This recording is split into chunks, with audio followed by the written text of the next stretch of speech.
Hello students, welcome to প্রয়াস নির্ভয়া 360। প্রয়াস নির্ভয়া 360 তে তোমাদের সকলকে স্বাগত। তোমরা যারা নিট 2022 কে টার্গেট করছো তাদের জন্য প্রয়াস নির্ভয়া 360 এনেছে 1 ইয়ারের নিট বায়োলজির কমপ্লিট কোর্স। তো তোমরা এই কোর্সে জয়েন হতে পারো। আরও ডিটেলস জানার জন্য তোমরা নিচে দেওয়া এই নাম্বারে কল করতে পারো। আজকে আমরা বায়োমলিকুলস চ্যাপ্টারের এনজাইম টপিকটা নিয়ে একটু আলোচনা করব। তো তোমরা এটা দেখতে থাকো, আশা করি এটা তোমাদের হেল্পফুল হবে।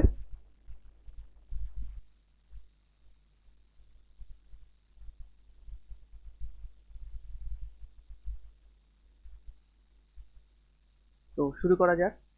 আমরা এই ক্লাসে এনজাইমটা কমপ্লিট করব, পুরো এনজাইমটা কমপ্লিট করব এবং প্রিভিয়াস ইয়ার কিংবা সামনের নিট 2021 যারা দিচ্ছ তাদের জন্য এই ক্লাসটা আশা করি হেল্পফুল হবে।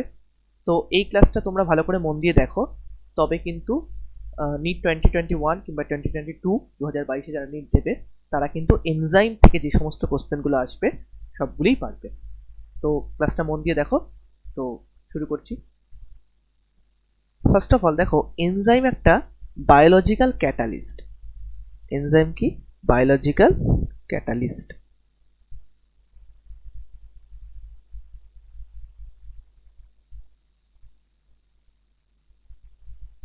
বায়োলজিক্যাল কথাটা কেন বলেছে? কারণ এনজাইমটা কিন্তু একটা বায়োলজিক্যাল সিস্টেম বা লিভিং সিস্টেমেই প্রডিউস হতে পারে। So produced by biological system. আচ্ছা, এটাকে ক্যাটালিস্ট কেন বলেছে? ক্যাটালিস্টের কাজ কি? একটা ক্যাটালিস্ট একটা কোনো বায়োকেমিক্যাল রিয়াকশনকে অ্যাক্সিলারেট করবে বা বায়োকেমিক্যাল রিয়াকশনের রেটটাকে বাড়িয়ে দেবে।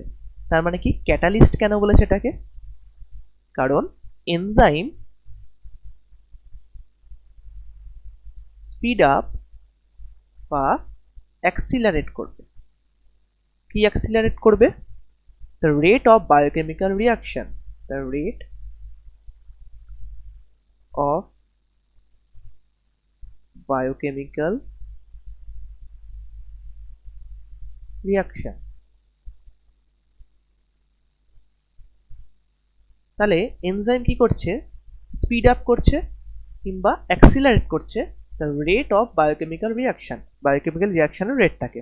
ওকে, এইবার এই বায়োকেমিক্যাল রিয়াকশনের রেটটাকে অ্যাক্সিলারেট করছে কিন্তু কোন দিকে? In thermodynamically favorable direction. In thermodynamically favorable direction. এটার মানে আমরা কি বুঝছি? ইন থার্মোডাইনামিক্যালি ফেভারেবল ডিরেকশন মানে দেখো, ধরা যাক এ থেকে বি হচ্ছে, এ থেকে বিতে একটা রিয়াকশন হচ্ছে। এই এ থেকে বিতে রিয়াকশনটা তখনই হবে যখন ডেল জি জিরো নেগেটিভ। অর্থাৎ ডেল জি জিরো মানে কি? ডেল জি জিরো মানে হচ্ছে standard free energy change. Standard free energy change. এই স্ট্যান্ডার্ড ফ্রি এনার্জি চেঞ্জ এইটি যখনই নেগেটিভ হবে তখনই কিন্তু রিয়াকশনটা স্পন্টিনিউয়াসলি ফরওয়ার্ড ডিরেকশনে হবে, অর্থাৎ এ থেকে বি এর দিকে হবে। কখন হবে? যখন ডেল জি জিরো অর্থাৎ স্ট্যান্ডার্ড ফ্রি এনার্জি চেঞ্জটা নেগেটিভ হবে। তাহলে ক্যাটালিস্ট কি করছে? এই এই রিয়াকশানে এ থেকে বি যেটা হচ্ছে এই রিয়াকশনটাকে স্পিড আপ বা অ্যাক্সিলারেট করছে রিয়াকশনের রেটটাকে ইন থার্মোডাইনামিক্যালি ফেভারেবল ডিরেকশন। অর্থাৎ রিয়াকশনটা থার্মোডাইনামিক্যালি তো ফেভারেবল, কারণ ডেল জি এখন নেগেটিভ, তার জন্য রিয়াকশনটা ফরওয়ার্ডের দিকেই হবে, স্পন্টিনিউয়াস থাকবে। ওকে, নেক্সট এনজাইমের ফিচার আমরা পড়বো যেটা, সেটি হচ্ছে দেখো, enzyme doesn't disturb the equilibrium of the reaction. Equilibrium equilibrium of the reaction। অর্থাৎ এনজাইম কিন্তু রিয়াকশনের রেটটাকে স্পিড আপ করবে, কিন্তু কখনো ইকুইলিব্রিয়ামকে ডিস্টার্ব করবে না। Doesn't disturb the equilibrium of the reaction, রিয়াকশনের ইকুইলিব্রিয়ামকে ডিস্টার্ব করবে না। এই লাইনটা আমরা অতটা বুঝতে পারছি না, তাই তো? এবার দেখো এই জিনিসটার মানে ঠিক কি বোঝাতে চাইছে এখানে। দেখো এ থেকে ধরো বি হচ্ছে, আবার বি থেকেও এ হচ্ছে, রিয়াকশনটা বোথ ডিরেকশনে চলছে। ধরা যাক এখন এনজাইমটা কি আছে, অ্যাবসেন্ট আছে, এনজাইম এখন নেই। এনজাইম যখন নেই তখন এ থেকে বি হচ্ছে, কতটা পরিমাণে হচ্ছে? ধরা যাক এ 100, বি 1000, অর্থাৎ 1000টা বি তৈরি হচ্ছে, 100 ইউনিট এ তৈরি হচ্ছে। এই সময় কে ইকুইলিব্রিয়াম কত হবে?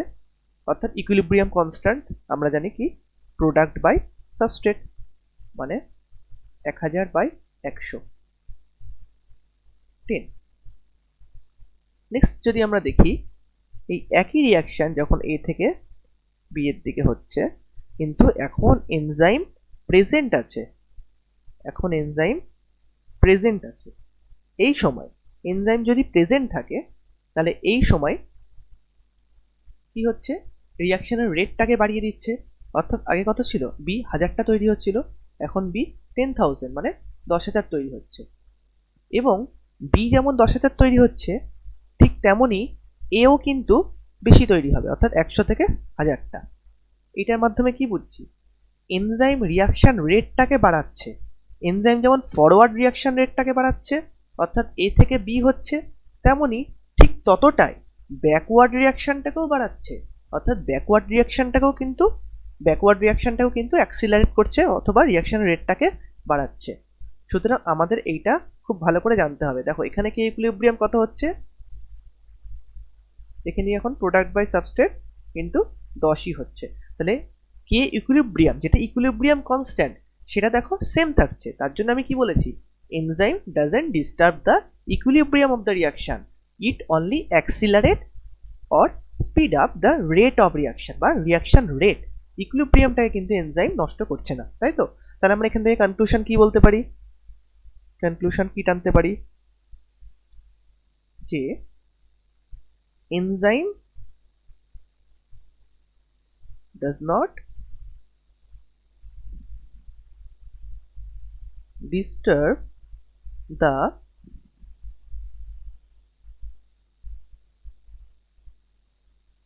equilibrium of the reaction।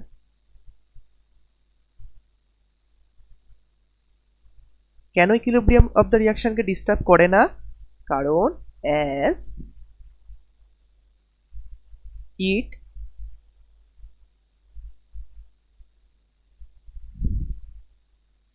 accelerate বা যেটাকে আমরা বলতে পারি speed up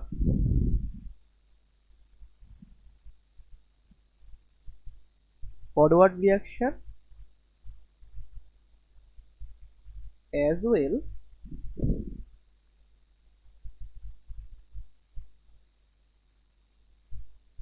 backward reaction to same extent। অর্থাৎ যতটা ফরওয়ার্ড রিয়াকশনকে অ্যাক্সিলারেট করবে ঠিক ঠিক ততটাই ব্যাকওয়ার্ড রিয়াকশনকে কি করবে, অ্যাক্সিলারেট করবে। তার ফলে কে ইকুইলিব্রিয়াম, যেটা ইকুইলিব্রিয়াম কনস্ট্যান্ট, সেটার কিন্তু কোনো চেঞ্জ হবে না। তো আশা করি এই দুটো পয়েন্ট বোঝা গেছে, খুব ইম্পর্টেন্ট। এনজাইমকে কেন আমরা বায়োক্যাটালিস্ট বলি বা বায়োলজিক্যাল ক্যাটালিস্ট বলি, এবং এনজাইম কেন রিয়াকশন রেটটাকে ইনক্রিজ করে অথচ ইকুইলিব্রিয়াম রিয়াকশনের যে ইকুইলিব্রিয়াম সেটাকে কিন্তু ডিস্টার্ব করে না। এই দুটো কনসেপ্ট কিন্তু খুব important from exam point of view. তো আশা করি এই পয়েন্টগুলো বোঝা গেছে। নেক্সট আমরা দেখি, আমরা এখানে একটা টার্ম পড়েছিলাম স্ট্যান্ডার্ড ফ্রি এনার্জি চেঞ্জ। এই টার্মটা হয়তো তোমাদের কাছে একটু নতুন হলেও হতে পারে, কেমিস্ট্রিতে অবশ্যই পড়বে। তো এই টার্মটা একটু আমরা এক্সপ্লেন করি, বিষয়টা কি। ডেল জি জিরো মানে কি, standard free energy change. Standard free energy change. তো এই স্ট্যান্ডার্ড ফ্রি এনার্জি চেঞ্জ জিনিসটা কি আজ একটু আমরা দেখে নিই। দেখো আগে আমরা দেখে নিই বিষয়টা কি। স্ট্যান্ডার্ড ফ্রি এনার্জি চেঞ্জ, এই ডেল জি জিরো এটা যদি নেগেটিভ হয়, ডেল জি জিরো যদি নেগেটিভ হয়, তখন তোমরা জেনে রাখো যে রিয়াকশনটা ফরওয়ার্ড ডিরেকশন হবে, স্পন্টেনিয়াসলি ফরওয়ার্ড হবে, অর্থাৎ spontaneous spontaneous for forward direction.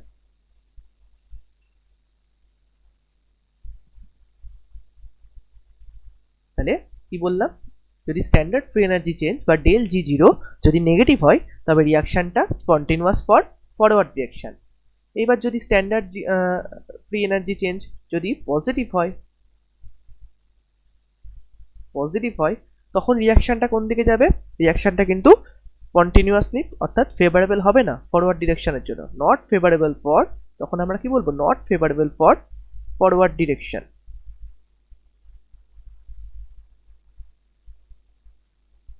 Not favourable for forward direction. তো ডেল জি জিরোর ভ্যালুর ওপর পজিটিভ না নেগেটিভ, তখন আমরা বলতে পারবো ডেল জি জিরোর ভ্যালুর ওপর বেস করে যে রিয়াকশনটা স্পন্টেনিয়াসলি ফরওয়ার্ডের দিকে যাবে না ব্যাকওয়ার্ডের দিকে যাবে। এইবার আমরা এনজাইমের মেকানিজম পড়বো কিভাবে হচ্ছে। তো আমরা গ্রাফটা খুব ভালো করে বুঝবো।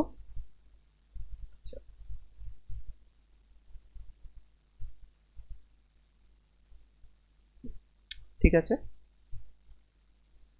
এই জায়গাটা মুছে নিই। এখানে এক্স অ্যাক্সিসে আমরা বলবো progress of reaction, progress of reaction x অ্যাক্সিসে।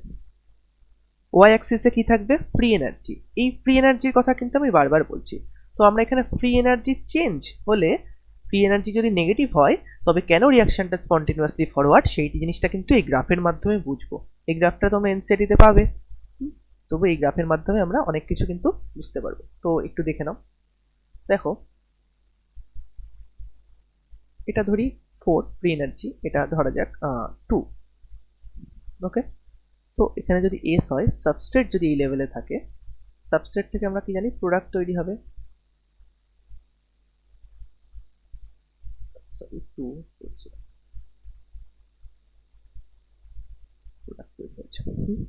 তাহলে দেখো এখানে সাবস্ট্রেট যে এনার্জি লেভেলে আছে সেটি হচ্ছে কত, 4, আর প্রোডাক্ট আছে 2। তাহলে আমরা কি বলতে পারি, যে কি বলতে পারি এখান থেকে ডেল জি জিরো অর্থাৎ ফ্রি এনার্জি চেঞ্জ যেটা ডেল, এখানে ডেল আছে, তার মানে ফ্রি এনার্জি চেঞ্জটা কত হচ্ছে 2 মাইনাস 4, 2 মাইনাস 4 ইজিক্যাল টু কত, -2। যেহেতু এটা মাইনাস, তার জন্য রিয়াকশনটা কি হচ্ছে, সাবস্ট্রেট থেকে প্রোডাক্ট অর্থাৎ ফরওয়ার্ডের দিকে গেছে, রিয়াকশনটা সাবস্ট্রেট থেকে প্রোডাক্ট অর্থাৎ ফরওয়ার্ডের দিকে গেছে। এইবার দেখো এখানে সাবস্ট্রেট থেকে প্রোডাক্ট যখন হচ্ছে তখন একটা এসটাকে একটা এই যে ট্রানজিশন স্টেট, একটা হায়ার এনার্জি লেভেল, এটা হায়ার এনার্জি লেভেলে কিন্তু অ্যাচিভ করছে, তারপরে প্রোডাক্টে কনভার্ট হচ্ছে। তো আমরা এখানে দেখব যে এসটা একটা হায়ার এনার্জি লেভেলে যাচ্ছে, তারপরে কিন্তু প্রোডাক্টে কনভার্ট হচ্ছে। এই যে হায়ার এনার্জি লেভেলে যাচ্ছে, এটা হচ্ছে ট্রানজিশন স্টেট। এটাকে কি বলবো, ট্রানজিশন স্টেট। এই স্টেটটা বেশিক্ষণ স্থায়ী হয় না, তার জন্য এটা কি বলবো, ট্রানজিশন স্টেট। এবং এটা কিন্তু একটু হায়ার এনার্জি লেভেলে আছে, এই যে ফ্রি এনার্জি হায়ারে আছে। এইবার আমরা একটা টার্ম পড়বো যেটার নাম হচ্ছে অ্যাক্টিভেশন এনার্জি। অ্যাক্টিভেশন এনার্জি কাকে বলে, অ্যাক্টিভেশন এনার্জি হচ্ছে এই যে সাবস্ট্রেট থেকে প্রোডাক্ট হচ্ছে, এর জন্য যে অ্যাক্টিভেশন যে এনার্জিটা দরকার হয় সেটা হচ্ছে অ্যাক্টিভেশন এনার্জি, এই রিয়াকশনটা হওয়ার জন্য আর কি। অ্যাক্টিভেশন এনার্জি হচ্ছে এইটুকু, অর্থাৎ সাবস্ট্রেটের যে এনার্জি লেভেল সেখান থেকে ট্রানজিশন স্টেটের যে এনার্জি লেভেল, এই এনার্জি লেভেলের গ্যাপটা, এটাকে কি বলছি, অ্যাক্টিভেশন এনার্জি। অ্যাক্টিভেশন এনার্জি খুব ইম্পর্টেন্ট, অ্যাক্টিভেশন এনার্জি। এখন এনজাইম এখন প্রেজেন্ট নেই, এটা এনজাইমের অ্যাবসেন্টে রিয়াকশনটা হচ্ছে, কোন দিকে হচ্ছে, সাবস্ট্রেট থেকে প্রোডাক্টের দিকে, এস থেকে বি এর দিকে, এবং ডেল জি হচ্ছে নেগেটিভ এই রিয়াকশন। এবার একটা কথা দেখো, তো তোমরা তো বলতে পারো রিয়াকশনটা সাবস্ট্রেট থেকে প্রোডাক্টের দিকেই কেন হচ্ছে, প্রোডাক্ট থেকে সাবস্ট্রেটের দিকেও তো রিয়াকশনটা যেতে পারে, তাই না, উল্টো দিকে, প্রোডাক্ট থেকে সাবস্ট্রেটের দিকে। কিন্তু রিয়াকশনটা কেন স্পন্টেনিয়াসলি সাবস্ট্রেট থেকে প্রোডাক্টের দিকেই হচ্ছে, কেন রিয়াকশনটা ফরওয়ার্ড ডিরেকশনেই হচ্ছে। দেখো, যদি রিয়াকশনটা প্রোডাক্ট থেকে সাবস্ট্রেটের দিকে যেত, তবে প্রোডাক্ট থেকে যদি সাবস্ট্রেট হতো তবে দেখো এখানে অ্যাক্টিভেশন এনার্জিটা কতটা, এতটা, অ্যাক্টিভেশন এনার্জি এতটা। আর নর্মালি যদি সাবস্ট্রেট থেকে প্রোডাক্ট হয় অ্যাক্টিভেশন এনার্জি এতটা, তখন অ্যাক্টিভেশন এনার্জি এইটা। আর যদি রিয়াকশনটা প্রোডাক্ট থেকে সাবস্ট্রেট হয় তখন অ্যাক্টিভেশন এনার্জি এতটা। তাহলে কোন অ্যাক্টিভেশন এনার্জিটা বেশি? এই প্রোডাক্ট থেকে সাবস্ট্রেটে যাওয়ার জন্য অ্যাক্টিভেশন এনার্জিটা বেশি। সুতরাং এর জন্য অ্যাক্টিভেশন এনার্জি এত বেশি লাগছে, তার জন্য রিয়াকশনটা স্পন্টিনিউয়াসলি সাবস্ট্রেট থেকে প্রোডাক্টের দিকেই হচ্ছে, প্রোডাক্ট থেকে সাবস্ট্রেটের দিকে হচ্ছে না। আশা করি বোঝা গেছে এখানে যে ফ্রি এনার্জি চেঞ্জ কেন নেগেটিভ হলে। দেখো এখানে ফ্রি এনার্জি চেঞ্জ কত হবে, যখন প্রোডাক্ট থেকে রিয়াকশনটা যদি প্রোডাক্ট থেকে সাবস্ট্রেটের দিকে যায়, তখন দেখো ফ্রি এনার্জি চেঞ্জ যেটা সেটা কত হচ্ছে 4 - 2 অর্থাৎ 2। অর্থাৎ ফ্রি এনার্জি চেঞ্জ যদি পজিটিভ হয় তাহলে কিন্তু রিয়াকশনটা স্পন্টিনিউয়াসলি ফরওয়ার্ড হবে না। আশা করি এই কনসেপ্টটা এইখান থেকে ক্লিয়ার। ওকে, তো আমরা নেক্সট জিনিসটা দেখব। এইবার দেখব ধরো এনজাইম এবার প্রেজেন্ট আছে, তাহলে এনজাইমের কাজটা কি? এনজাইম যদি প্রেজেন্ট থাকে এনজাইম কি করবে? এনজাইম এই যে অ্যাক্টিভেশন এনার্জির এই যে এতটা অ্যাক্টিভেশন এনার্জি, এই যে এনার্জি লেভেল, এই যে এনার্জি যে গ্যাপ বা লেভেল যেটাই বলো না কেন, এইটাকে কি করবে? লো করে দেবে, অর্থাৎ অ্যাক্টিভেশন এনার্জিকে লো করবে। এনজাইম কি করবে? এই একটা অল্টার্ড গ্রাফ তৈরি হয়ে যাবে। এখানে পি তৈরি হবে, সাবস্ট্রেট থেকে প্রোডাক্টই তৈরি হবে, কিন্তু অ্যাক্টিভেশন এনার্জি এতটা ছিল, ওখান থেকে অ্যাক্টিভেশন এনার্জি কখন করবে? এতটা করে দিল, এই এতটা। তাহলে অ্যাক্টিভেশন এনার্জি কি করলো? ইট লোয়ার্স দ্য অ্যাক্টিভেশন এনার্জি। ঠিক আছে, আমরা এখানে একটা খুব কনসেপ্ট জেনে রাখবো। এনজাইম অ্যাক্টিভেশন এনার্জি লো করছে, অ্যাক্টিভেশন এনার্জি কিন্তু এনজাইম দুটো ডিরেকশনেই লো করছে। অর্থাৎ এনজাইম আমরা কি বলতে পারি? Enzyme lowers activation energy. তাহলে এনজাইম কি করছে? অ্যাক্টিভেশন এনার্জিকে লো করছে। এবার আমরা দেখি এনজাইম অ্যাক্টিভেশন এনার্জিকে কিন্তু বোথ ডিরেকশনে লো করছে, অর্থাৎ in both direction. In both direction low করছে কেন? ধরো প্রোডাক্ট থেকে সাবস্ট্রেট হবে, তখনও দেখো প্রোডাক্ট থেকে সাবস্ট্রেট হওয়ার জন্য অ্যাক্টিভেশন এনার্জি কিন্তু আগে কতটা ছিল? এতটা ছিল, আর এখন হয়ে গেছে কতটা? এই এতটা হয়ে গেছে। অর্থাৎ এখন কিন্তু অ্যাক্টিভেশন এনার্জিটা লো হয়ে গেছে। মানে এনজাইম অ্যাক্টিভেশন এনার্জিটাকে বোথ ডিরেকশন, অর্থাৎ ফরওয়ার্ড ডিরেকশন এবং ব্যাকওয়ার্ড ডিরেকশন, এই দুটো ডিরেকশনে কিন্তু অ্যাক্টিভেশন এনার্জিটাকে লো করবে। নেক্সট দেখি এইবার হচ্ছে এনজাইম অ্যাক্টিভেশন এনার্জিটাকে লো করছে কি করে? হাউ, কিভাবে অ্যাক্টিভেশন এনার্জিটাকে এনজাইম লো করছে সেটা আমরা এবার একটু জেনে নিই। দেখো এনজাইম যখন সাবস্ট্রেটের সাথে রিয়াকশন করবে তখন তখন কি করবে? এনজাইম সাবস্ট্রেটকে স্টেবিলাইজ করবে। কিসে স্টেবিলাইজ করবে? It stabilise substrate in transient stage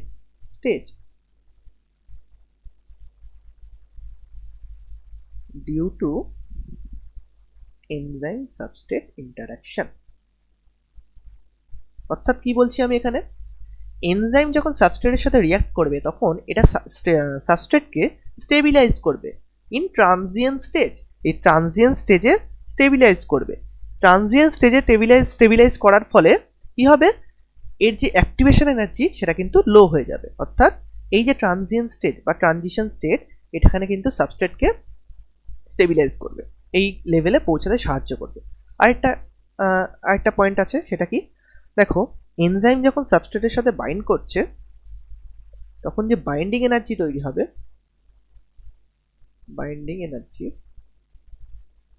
এই বাইন্ডিং এনার্জি কিন্তু কম্পেনসেট করবে। কাকে কম্পেনসেট করবে? Activation energy. Compensate activation energy. অর্থাৎ এনজাইমের সাথে সাবস্ট্রেটের রিয়াকশনের ফলে যে বাইন্ডিং এনার্জিটা তৈরি হয়েছে, সেই বাইন্ডিং এনার্জিটা কাকে কম্পেনসেট করছে? Activation energy. কম্পেনসেট অ্যাক্টিভেশন এনার্জিকে এটা কম্পেনসেট করবে।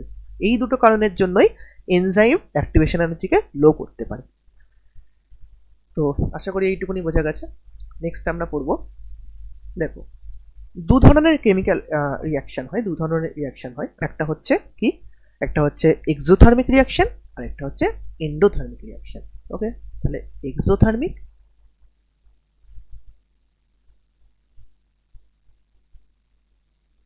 অবশ্যই কেমিক্যাল রিয়াকশানের দু ধরনের বা দুটো টাইপস বললাম, এটা কিন্তু তাপটা এনার্জিটা রিলিজ করছে না এনার্জিটা অ্যাবজর্ব করছে তার বেসিসে বলছি অবশ্যই, এক্সোথার্মিক অ্যান্ড এন্ডোথার্মিক।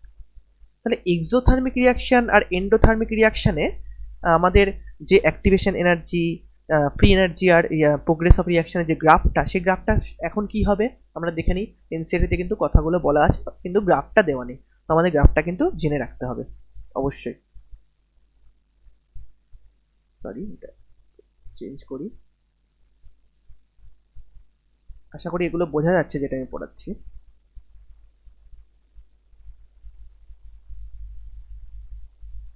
ওকে, দেখো এখানে আমি এক্স আর ওয়াই অ্যাক্সিসে সেম হবে, আর কিছু লিখলাম না আপাতত, কারণ আগে গ্রাফটা তোমরা দেখেছো। দেখো আমরা ফার্স্টে আমরা এক্সোথার্মিক রিয়াকশন, এক্সোথার্মিক মানে কি, যে রিয়াকশনে আমরা এনার্জিটা রিলিজড হয়, তাপটা পাই আর কি, এনার্জি রিলিজড বলে, তাপ বাংলায় বোধহয় তাপ গ্রাহী বলে, যাই হোক। তো দেখো এখানে এসটা এখানে আছে এস, তাহলে সাবস্টেট থেকে প্রোডাক্টে কনভার্ট হবে, সাবস্টেট থেকে, তার জন্য একটা ট্রানজিশন স্টেট অ্যাচিভ করেছে, ট্রানজিশন স্টেট অ্যাচিভ করে প্রোডাক্টে কনভার্ট হয়েছে, ট্রানজিশন স্টেট অ্যাচিভ করে প্রোডাক্টে কনভার্ট হয়েছে। এইখানে অ্যাক্টিভেশন এনার্জি কোনটা, এইখানে অ্যাক্টিভেশন এনার্জি হচ্ছে এতটা, এটা হচ্ছে কি অ্যাক্টিভেশন এনার্জি। আর এই জায়গাটা দেখো, এখানে অ্যাক্টিভেশন এনার্জি এটা, আর এনার্জি কতটা রিলিজ করবে সেটা হচ্ছে এতটা। তাহলে আমরা কি বলতে পারি এটাকে অ্যাক্টিভেশন এনার্জি, অ্যাক্টিভেশন এনার্জি। আর এনার্জি রিলিজ করছে এতটা, এটা হচ্ছে energy released in case of exothermic reaction. Exothermic রিয়াকশনের ক্ষেত্রে কিন্তু এটা হবে এনার্জি রিলিজ এতটা করবে। তো সাবস্ট্রেট থেকে প্রোডাক্টে কনভার্ট হয়েছে, এবং অ্যাক্টিভেশন এনার্জি হচ্ছে, সরি এটা অ্যাক্টিভেশন এনার্জি এটা, আর এটা হচ্ছে এনার্জি কতটা রিলিজ করবে সেটার পরিমাণ। তো আমরা গ্রাফ থেকে বুঝে গেলাম। তাহলে একইভাবে এন্ডোথার্মিক রিয়াকশনের ক্ষেত্রে কি হবে, এন্ডোথার্মিক রিয়াকশনের ক্ষেত্রে আমাদের তাপটা দিতে হয় বাইরে থেকে। কারণ তাপ দিতে হয় কেন, কারণ এখানে যে সাবস্ট্রেটটা আছে না, দেখো অনেক কম এনার্জি লেভেলে আছে, তার জন্য আমরা বাইরে থেকে কি করতে হয়, তাপ বাইরে থেকে দিতে হয়। আর যে প্রোডাক্ট যেটা হয় সেটার এনার্জি কিন্তু অনেক হায়ার এনার্জি লেভেলে আছে। তাহলে এখানে অ্যাক্টিভেশন এনার্জি যেহেতু বাইরে থেকে তাপ দিতে হয়, দেখো অ্যাক্টিভেশন এনার্জিটা কিন্তু অনেকটা হাই, অনেকটা বেশি, অ্যাক্টিভেশন এনার্জিটা অনেকটা বেশি, এটা এতটা হবে অ্যাক্টিভেশন এনার্জি, এটা হচ্ছে অ্যাক্টিভেশন এনার্জি। তাহলে এখানে এনার্জি যেটা অ্যাবজর্ব করবে সেটা কতটা, সেটা এতটা, এতটা কি এনার্জি অ্যাবজর্ব করবে, energy absorb,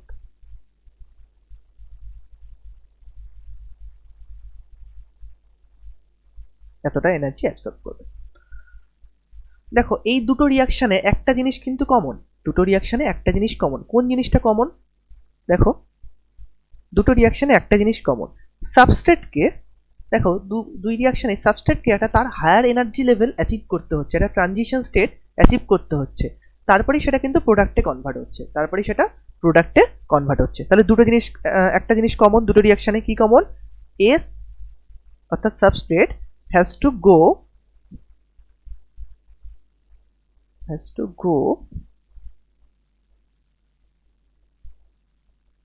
higher energy state, বা যেটাকে আমরা কি বলতে পারি ট্রানজিশন স্টেট, তাই তো, ট্রানজিশন স্টেট। সাবস্ট্রেটকে কিন্তু একটা হায়ার এনার্জি লেভেল অথবা ট্রানজিশন স্টেট অ্যাচিভ করতে হবে। ওকে, আশা করি বোঝা গেছে। নেক্সট আমরা দেখি, ওকে নেক্সট আমরা দেখি, আশা করি হ্যাঁ এটা হয়ে গেল। ওকে, তো আশা করি এইটুকুনি বোঝা গেছে এনজাইম, তার ফিচার, গ্রাফগুলো, কোনটা অ্যাক্টিভেশন এনার্জি, কেন অ্যাক্টিভেশন এনার্জিকে এনজাইম লো করছে, ইকুইলিব্রিয়ামকে কেন এনজাইম ডিস্টার্ব করে না।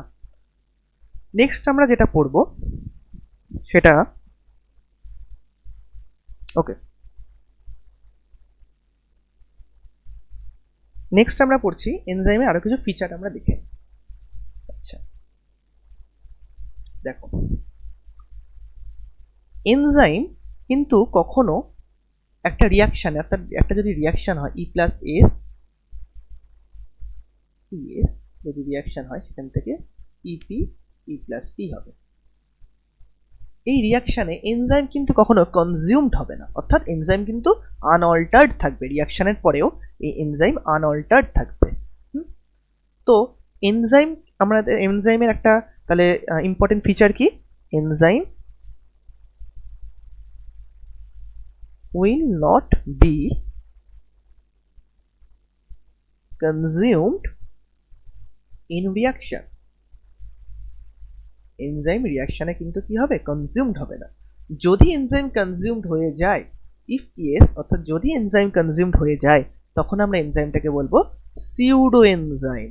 সেটাকে কি বলবো, সিউডো এনজাইম। এটা কিন্তু খুব ইম্পর্টেন্ট, মনে রাখবে। সেটাকে কি বলবো আমরা, সিউডো এনজাইম।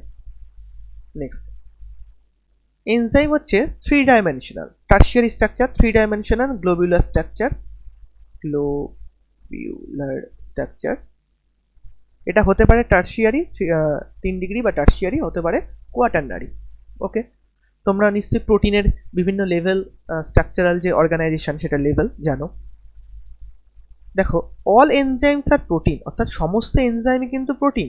অল এনজাইমস আর প্রোটিন, সমস্ত এনজাইমই কিন্তু প্রোটিন। একটা এক্সেপশন আছে, তোমরা বলতে পারবে এক্সেপশনটা কি?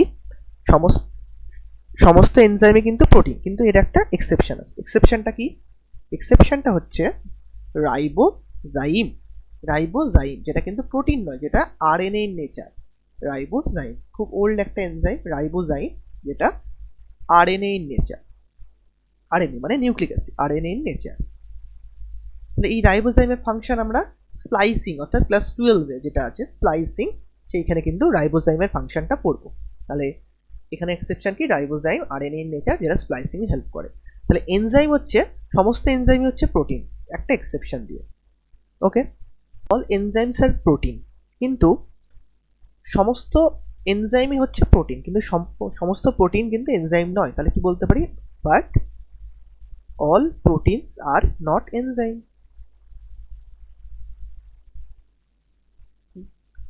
নেক্সট আমরা যেটা দেখবো পয়েন্ট, দেখো আমরা অ্যাক্টিভ সাইট নিয়ে এবার একটু আলোচনা করবো। এনজাইমের অ্যাক্টিভ সাইট এইটুকুনি আশা করি বোঝা গেছে। নেক্সট আমরা অ্যাক্টিভ সাইট নিয়ে আলোচনা করব।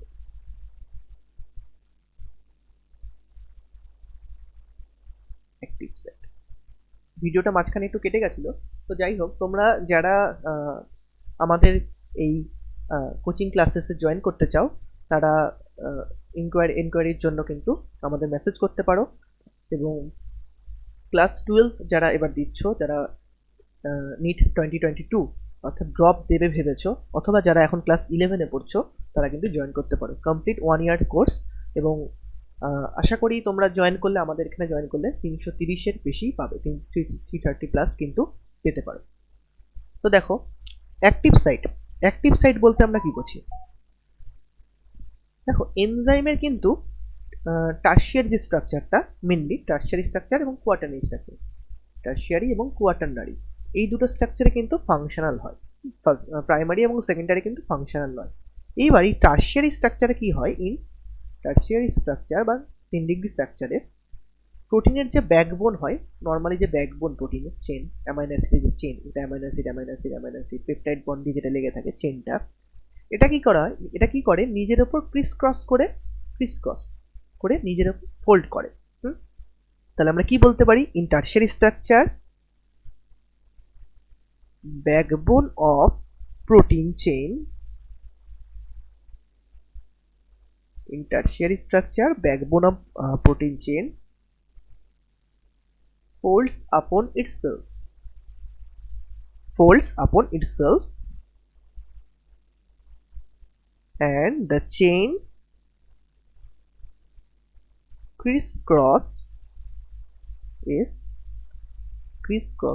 itself। চেনটা কি হয়, নিজের ওপর ফোল্ড হয়ে যাচ্ছে, ফোল্ড হয়ে ক্রিস ক্রস করবে। এর ফলে কি হয়, এরকম করে চেনটা নিজের ওপর ফোল্ড হয়ে ক্রিস ক্রস করে।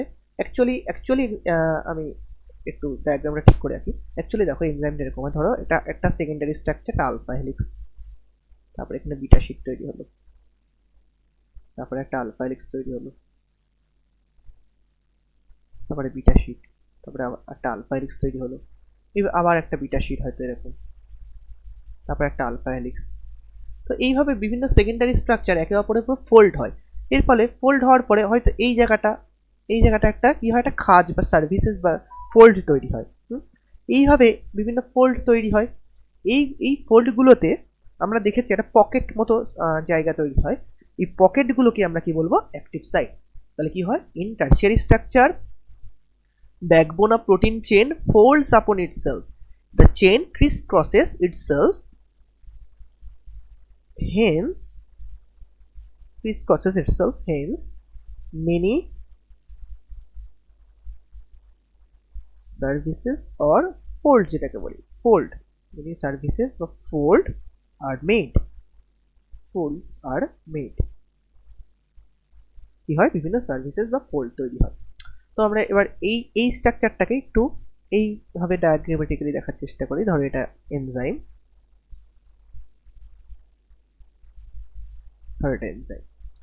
এইবার এখানে খুব একটা ইম্পর্টেন্ট ফিচার আছে যেটা তোমাদের মনে রাখতে হবে, একটু দেখো। ধরো এটা অ্যামাইনো অ্যাসিডের চেনটা,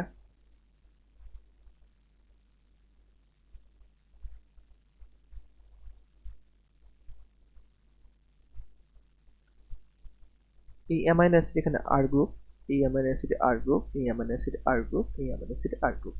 এই আর গ্রুপ অ্যামাইনো অ্যাসিড যে আর গ্রুপগুলো দিয়ে, এই আর গ্রুপগুলো দিয়ে কিন্তু এই অ্যাক্টিভ সাইটটা তৈরি হয়। এই অ্যাক্টিভ সাইটে তাহলে আমরা কি বলতে পারি, অ্যাক্টিভ সাইটটা কি করে তৈরি হচ্ছে, ফর্মড বাই আর chain of various amino acid, আচ্ছা various amino acid which may lie distantly in primary structure।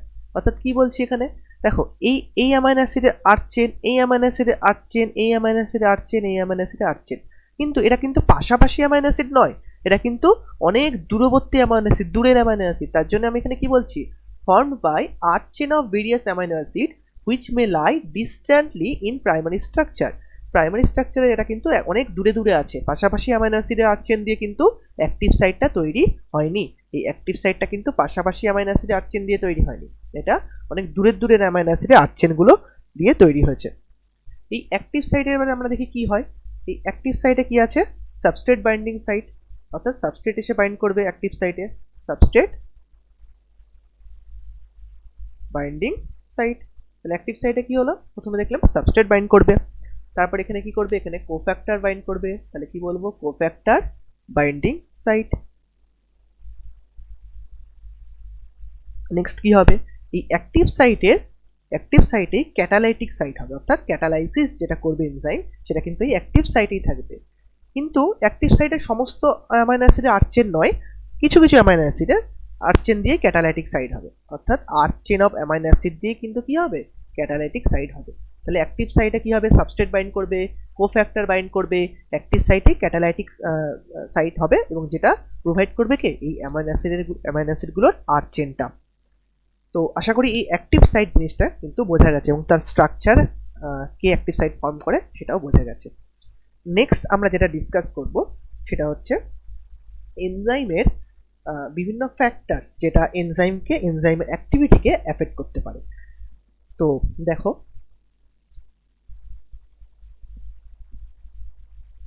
আচ্ছা দেখো, এনজাইম কিন্তু একটা প্রোটিন, মেনলি এক্সেপশন যদিও রয়েছে, এনজাইম কিন্তু একটা মেনলি প্রোটিন।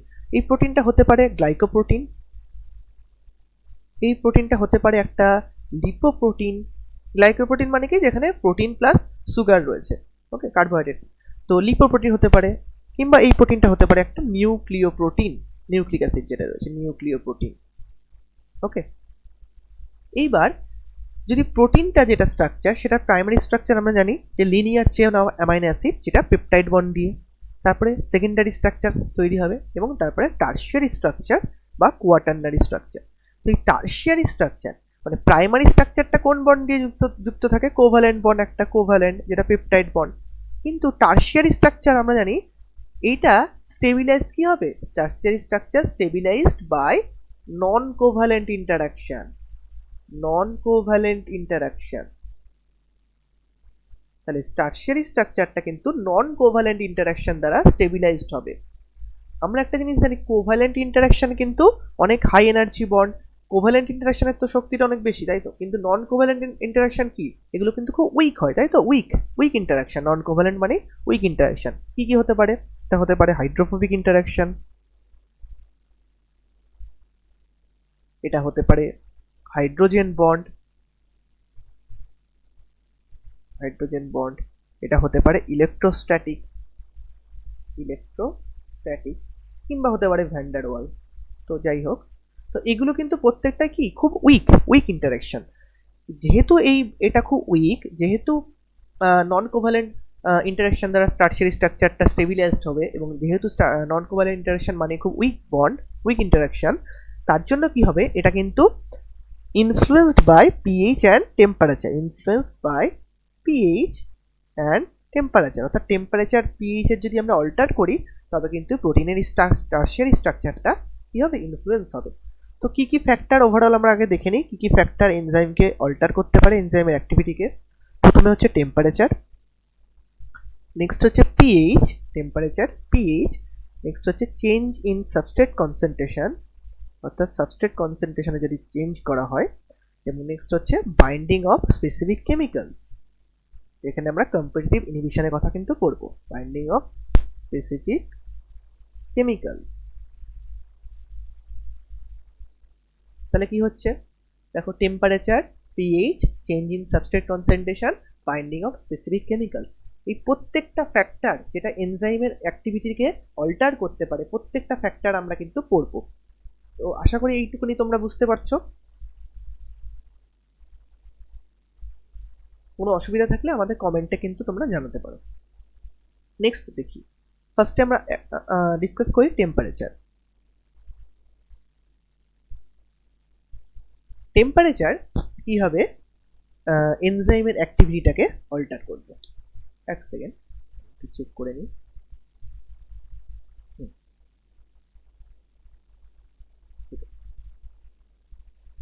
দেখো, তো আমরা আগে একটা গ্রাফ দেখে নিই।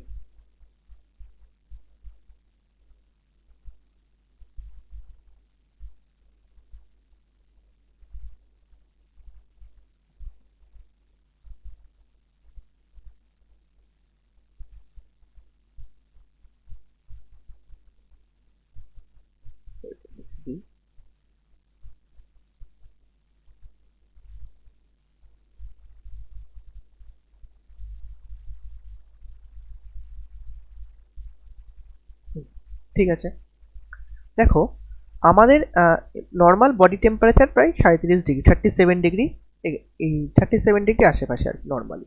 সুতরাং বেশিরভাগ এনজাইমগুলো কিন্তু এই 37 বা 35 এর আশেপাশে কিন্তু অপটিমাম, অর্থাৎ সর্বোচ্চ যে অ্যাক্টিভিটি সেটা কিন্তু শো করবে নর্মাল এনজাইমগুলো। তাহলে আমরা কি করতে পারি, 35এই তারা কিন্তু কি দেখাবে, 35 বা 37-এর কাছে অপটিমাম শো করবে। তাহলে এটা কি হচ্ছে, অপটিমাম রেঞ্জ শো করছে। এক্স অ্যাক্সিসে কি আছে, এনজাইম অ্যাক্টিভিটি, এবং ওয়াই অ্যাক্সিসে কি আছে, টেম্পারেচার। তাহলে টেম্পারেচার যদি এরপরে বাড়িয়ে দিই, এনজাইম কিন্তু ভালো অ্যাক্টিভিটি শো করবে না, আবার কম টেম্পারেচার অ্যাক্টিভিটি শো করবে না। এইবার এইটার কারণ কি, কেন লো টেম্পারেচারে এখানে অ্যাক্টিভিটি শো করে না? দেখো, লো টেম্পারেচারে কি হবে, এনজাইমটা ইনঅ্যাক্টিভেটেড হয়ে যাবে। তাতে লো টেম্পারেচারে কি হবে, এনজাইমটা ইনঅ্যাক্টিভেটেড হবে। ইনঅ্যাক্টিভেটেড মানে কি, এনজাইমটা ইনঅ্যাক্টিভেটেড অবস্থায় থাকবে। কেন লো টেম্পারেচারে ইনঅ্যাক্টিভেটেড অবস্থায় আছে?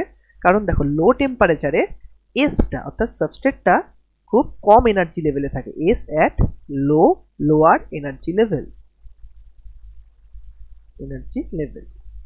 দেখো, যখন টেম্পারেচারটা লো হয়ে গেছে, তখন এনজাইম কাজ করতে পারবে না, ইনঅ্যাক্টিভেটেড অবস্থায় থাকবে। আর সাবস্ট্রেটটার এতটাই এনার্জি, লোয়ার এনার্জি লেভেলে থাকবে, তার ফলে প্রচুর অ্যাক্টিভেশন এনার্জি লাগবে। সুতরাং এনজাইম এখানে কিন্তু ইনঅ্যাক্টিভেটেড অবস্থায় থাকবে। আর হাই টেম্পারেচারে, যখন টেম্পারেচারটা প্রচন্ড হাই, তখন কিন্তু এনজাইমটা ডিগ্রেড হয়ে যাবে। তখন কিন্তু এনজাইমটা কি হবে, ডিগ্রেড, বা যেটাকে আমরা বলতে পারি ডিন্যাচারেশন, অর্থাৎ এটাকে আমরা কি বলবো, হিট বা থার্মাল ডিন্যাচারেশন, হাই টেম্পারেচারে। অর্থাৎ হাই টেম্পারেচারে এনজাইম কিন্তু ডিগ্রেড বা ডিনেচার্ড হয়ে যাবে। এটাকে আমরা বলবো হিট বা থার্মাল ডিনেচারেশন। লো টেম্পারেচার কি হবে, এনজাইমটা ইনঅ্যাক্টিভেটেড অবস্থায় থাকছে। আর এইখানে কি হচ্ছে, অপটিমাম। অপটিমাম কখন হচ্ছে, যখন 37 ডিগ্রি এর আশেপাশে অপটিমাম দেখাচ্ছে, সর্বোচ্চ অ্যাক্টিভিটি শো করছে। কিন্তু এর কিন্তু এক্সেপশন দেখা যায়, এক্সেপশনগুলো আমাদের জেনে রাখতে হবে। এরকম দেখো কিছু কিছু আছে এনজাইম, আচ্ছা এটা করে দিই, কিছু কিছু আছে যেটা লো টেম্পারেচারে অ্যাক্টিভিটি শো করে, আবার কিছু এনজাইম আছে যারা হয়তো হাইতে হচ্ছে অপটিমাম শো করে। যারা লোতে লো টেম্পারেচারে যারা সর্বোচ্চ অ্যাক্টিভিটি দেখায়, অর্থাৎ যাদের অপটিমাম টেম্পারেচারটা হচ্ছে লো, তাদের আমরা সেই সমস্ত এনজাইমগুলো কোথায় দেখতে পারবো, সেই সমস্ত এনজাইমগুলো আমরা সাইক্রোফিলিক ব্যাকটেরিয়ায় কিন্তু দেখতে পারবো। সাইক্রোফিলিক ব্যাকটেরিয়া কিন্তু আমরা সেগুলো দেখতে পারবো। সাইক্রোফিলিক ব্যাকটেরিয়া মানে কারা, যারা খুব ধরো 0 ডিগ্রির চেয়েও নিচে তাপমাত্রা যেখানে আছে পুরো বরফ, সেইখানে যে ব্যাকটেরিয়াগুলো থাকে তখন তাকে আমরা কি বলি, সাইক্রোফিলিক ব্যাকটেরিয়া। আবার এনজাইম হাই টেম্পারেচারে অপটিমাম দেখায়, সেই সমস্ত এনজাইমগুলো কোথায় দেখতে পারবো, সেগুলো দেখতে পারবো আমরা যারা খুব বেশি টেম্পারেচারে যে সমস্ত ব্যাকটেরিয়াগুলো থাকে সেই ব্যাকটেরিয়া, তাদের আমরা কি বলি, তাদের আমরা বলি থার্মোফিলিক ব্যাকটেরিয়া। থার্মোফিলিক ব্যাকটেরিয়া একটা থার্মোফিলিক ব্যাকটেরিয়া, যেমন থার্মাস অ্যাকোয়াটিকাস আমরা পড়েছি ক্লাস 12-এ। ওখান থেকে কি তৈরি হয়, ওখান থেকে আমরা ট্যাগ পলিমারেজ এটাকে আইসোলেট করি, থার্মাস অ্যাকোয়াটিকাস। এই থার্মোফিলিক ব্যাকটেরিয়া যে এনজাইমগুলো সিনথেসাইজ করে সেগুলো কি হয়, থার্মোস্টেবল, অর্থাৎ হাই টেম্পারেচারও তারা কিন্তু ডিগ্রেড হয় না, তারা কিন্তু থার্মোস্টেবল হবে। ওকে, তো টেম্পারেচারের ক্ষেত্রে আমরা কি দেখলাম তাহলে, নর্মালি বেশিরভাগ ক্ষেত্রে কিন্তু এইটা হয়। নর্মালি টেম্পারেচারের ক্ষেত্রে আমরা যেগুলো বৈশিষ্ট্যগুলো দেখলাম সেগুলো আমরা আরেকবার রিভিশন করে নিই। কি দেখলাম, টেম্পারেচারের ক্ষেত্রে আমরা দেখলাম যে ন্যারো রেঞ্জ হচ্ছে, কি হচ্ছে, ন্যারো রেঞ্জ, কারণ রেঞ্জটা খুব অল্প, এই যে ন্যারো রেঞ্জ, ওয়াইড নয়, ন্যারো রেঞ্জ, এটা তো নর্মাল, এগুলো তো এক্সেপশনাল কেস। হাইয়েস্ট অ্যাক্টিভিটি কখন দেখা যাবে, হাইয়েস্ট অ্যাক্টিভিটি একটা পার্টিকুলার পিএইচে কিন্তু পার্টিকুলার টেম্পারেচারে কিন্তু হাইয়েস্ট অ্যাক্টিভিটি দেখাবে, একটা পার্টিকুলার টেম্পারেচারে কিন্তু হাইয়েস্ট অ্যাক্টিভিটি এটা শো করবে। অ্যাক্টিভিটি এই দুধারে, অর্থাৎ কমের দিকেও টেম্পারেচার কমে গেলেও আবার টেম্পারেচার বেড়ে গেলেও অ্যাক্টিভিটি কিন্তু কি হবে, অ্যাক্টিভিটি ডিক্লাইন হয়ে যায়। অ্যাক্টিভিটি ডিক্লাইন হয়ে গেছে, টেম্পারেচার কমেও টেম্পারেচার বেশিতেও অ্যাক্টিভিটি কি হয়েছে, ডিক্লাইন হয়ে গেছে। লো টেম্পারেচারে এনজাইমটা কি হবে, ইনঅ্যাক্টিভেটেড অবস্থায় থাকবে, এবং হাই টেম্পারেচারে এনজাইমটা থার্মাল ডিনেচারেশন বা এনজাইমটা ডিনেচার্ড হয়ে যাবে। সুতরাং এই পয়েন্টগুলো কিন্তু আমরা জেনে রাখবো। এর কিছু এক্সেপশন এগুলো আমরা বলে দিয়েছি। সাইক্রোফিলিক ব্যাকটেরিয়ার ক্ষেত্রে কি দেখবো, কম টেম্পারেচারেও কিন্তু এনজাইমটা অ্যাক্টিভ থাকে, বা ওটাই হচ্ছে ওর অপটিমাম টেম্পারেচার। এবং থার্মোফিলিক ব্যাকটেরিয়া যেমন থার্মাস অ্যাকোয়াটিকাস, ওখানে কিন্তু আমরা থার্মোস্টেবল এনজাইম পাবো, এবং যার কিন্তু যে সমস্ত এনজাইমগুলো হাই টেম্পারেচারেই অপটিমাম অ্যাক্টিভিটি শো করবে। নেক্সট আমরা দেখবো যেটা, সেটা হচ্ছে পিএইচ। তো আশা করি এইটুকুনি তোমরা বুঝতে পেরেছো। তো যদি কোথাও অসুবিধা থাকে তোমরা কমেন্ট করে জানাতে পারো, আমি অবশ্যই চেষ্টা করবো সেই প্রবলেমটাকে তোমাদের সলভ করার। নেক্সট আমরা যেটা দেখবো সেটা হচ্ছে পিএইচ, এটা হচ্ছে সেকেন্ড অ্যাক্টিভিটি। এক second wait, just wait please.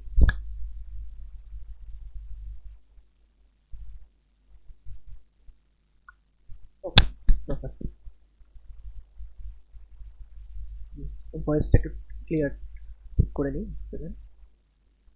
ওকে, দেখো এবার আমরা নেক্সট কি দেখবো, পিএইচ। পিএইচ তো আবার আমরা গ্রাফের সাহায্যেই দেখে নেব।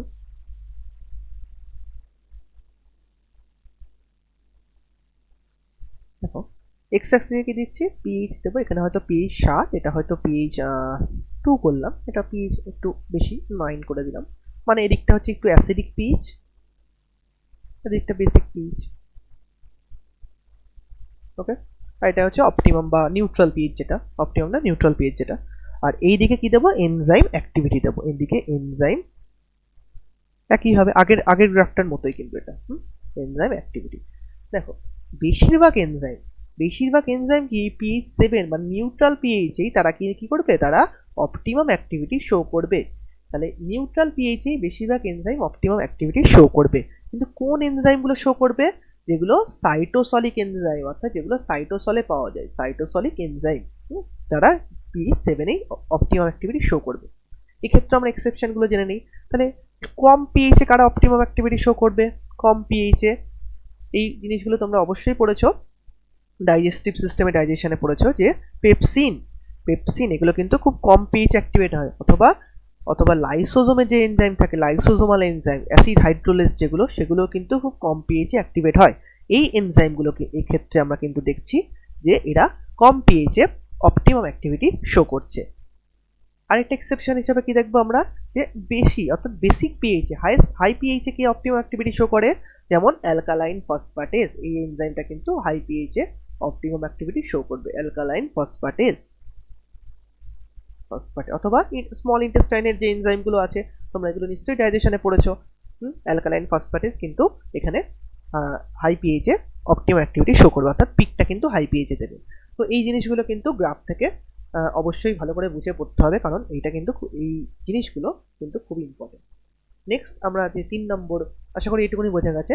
নেক্সট আমরা যে 3 নম্বর ফ্যাক্টরসটার কথা বলবো, সেটা হচ্ছে কনসেন্ট্রেশন অফ দ্য সাবস্ট্রেট, এবং এখানে মাইকেলিস মেন্টেন ইকুয়েশনের যেটুকুনি এনসিইআরটি দেওয়া আছে আমরা সেটুকুনি খুব ভালো করে বুঝবো।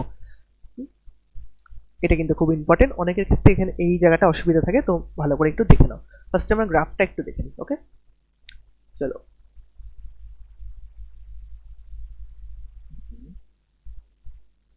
দেখো, ওয়াই অ্যাক্সিসে কি দেবো? ওয়াই অ্যাক্সিসে হচ্ছে ভি ম্যাক্স, অর্থাৎ ম্যাক্সিমাম ভেলোসিটি ভি ম্যাক্স, এখানে এইটা হচ্ছে ভি ম্যাক্স।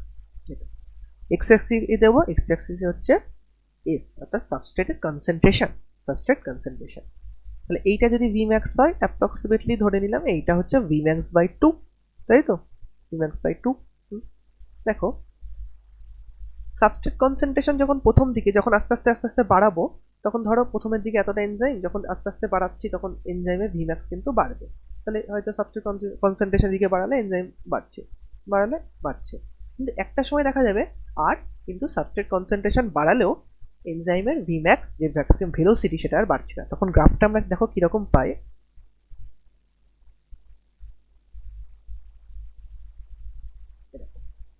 অর্থাৎ এটা কিন্তু প্রায় আর বাড়ছে না।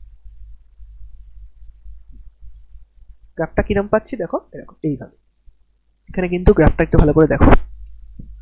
ওকে, তো দেখো একটা সময় কি হচ্ছে, সাবস্ট্রেট কনসেন্ট্রেশন বাড়ানোর ফলেও যে ভেলোসিটি, রিঅ্যাকশন যে ভেলোসিটি সেটা কিন্তু আর বাড়ছে না। এটা একটা ম্যাক্সিমাম ভেলোসিটি অ্যাটেন্ড করার পর সেটা আর বাড়ছে না। তবে আমরা কি বলতে পারি এখানে, যে সাবস্ট্রেট কনসেন্ট্রেশন, পাশে আমি লিখে দিচ্ছি, দেখো সাবস্ট্রেট কনসেন্ট্রেশন ইনক্রিজ হচ্ছে।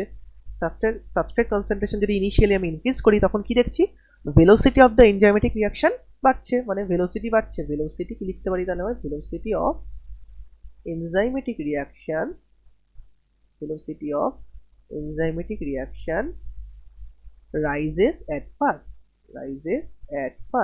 অর্থাৎ প্রথম দিকে কি হচ্ছে, এনজাইমের যে ভেলোসিটি সেটা কিন্তু বাড়ছে।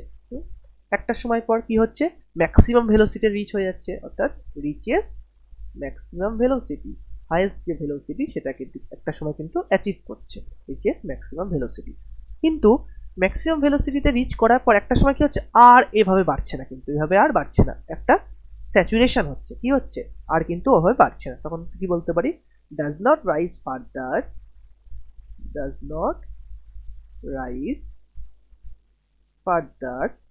আর বাড়ছে না, দো further increase in the substrate concentration, এরকম করে আমরা বলতে পারি, দো further increase in substrate concentration. তাহলে সাবস্ট্রেট কনসেন্ট্রেশন বাড়ানোর ফলেও দেখা যাচ্ছে তারা কিন্তু আর এইভাবে বাড়ছে না। এই এবার এটা তো হচ্ছে স্টেটমেন্ট, এটা বাড়ছে না, এটা আমরা গ্রাফ থেকে দেখলাম, কিন্তু এর কারণটা কি, যে প্রথম দিকে সাবস্ট্রেট কনসেন্ট্রেশন যখন বাড়াচ্ছি তখন ভেলোসিটি অফ এনজাইমেটিক রিঅ্যাকশন প্রথমে বাড়ছে, তারপরে একটা সময় ম্যাক্সিমাম ভেলোসিটি রিচ করছে, তারপরে আর তারা কিন্তু সেইভাবে বাড়ছে না, একটা স্যাচুরেশন হয়ে যাচ্ছে। কিন্তু এটার কারণটা কি সেটা কিন্তু আমাদের জানতে হবে, খুব ইম্পর্টেন্ট। এই কারণটা কি, দেখো এনজাইম মলিকুল কিন্তু খুব অল্প হয়, ধরো এনজাইম মলিকুল এরকম এনজাইম আছে। ওকে, এবার আমরা সাবস্ট্রেট দেখি, সাবস্ট্রেট দেখো এরকম, সাবস্ট্রেটের সাথে এনজাইম অকুপাই করে গেছে, কিন্তু অ্যাকচুয়ালি সাবস্ট্রেট প্রচুর থাকে, হ্যাঁ, ফ্রি সাবস্ট্রেট প্রচুর থাকে, এনজাইম মলিকুল মানে অর্থাৎ ফ্রি এনজাইম মলিকুল খুব কমই থাকে। তার ফলে কি হয়, ফ্রি এনজাইম মলিকিউল কিন্তু পাওয়া যায় না, তার ফলে একটা স্যাচুরেশনে চলে যায় তারা। এর ফলে আর আর সাবস্ট্রেট বাড়ানোর ফলেও তারা কিন্তু, যেহেতু ফ্রি এনজাইম অ্যাবসেন্ট আছে এখানে, তার জন্য কি হয়, রিয়াকশনটা কিন্তু একটা স্যাচুরেশনে চলে যায়, স্যাচুরেশন কাইনেটিক্স ফলো করে। ওকে, তো আশা করি বোঝা গেছে। এটাকে আমরা কিভাবে লিখতে পারি একটু দেখে নিই।